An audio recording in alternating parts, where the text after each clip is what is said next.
Hi guys, so here's our room 414 in Dusit Tani, Davao. So let's have like a small room tour. So this one's supposed to be their, what is it? The suite deluxe, like that, right?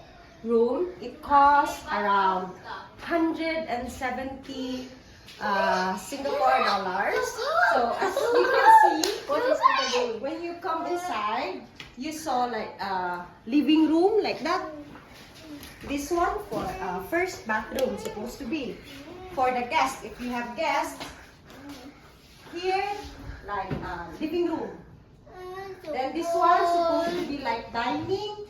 Remember guys, it's a hotel, not a condominium. Then this one,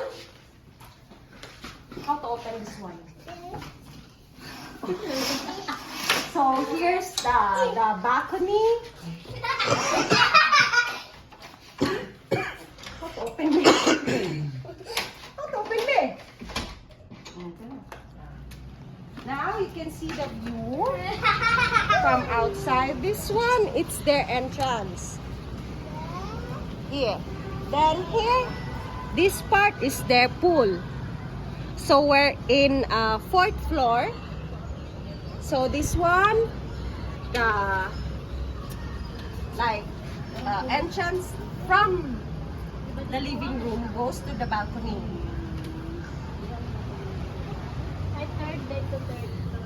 Then here's the main room. Come.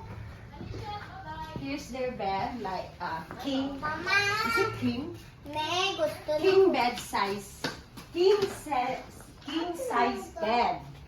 And this one, their wardrobes.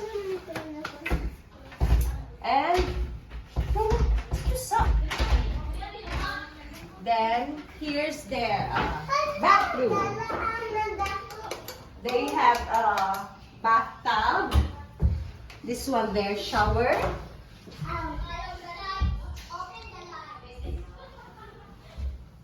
And like bathroom, toilet / powder room. Uy, wala pa na. So that's all guys. Bye.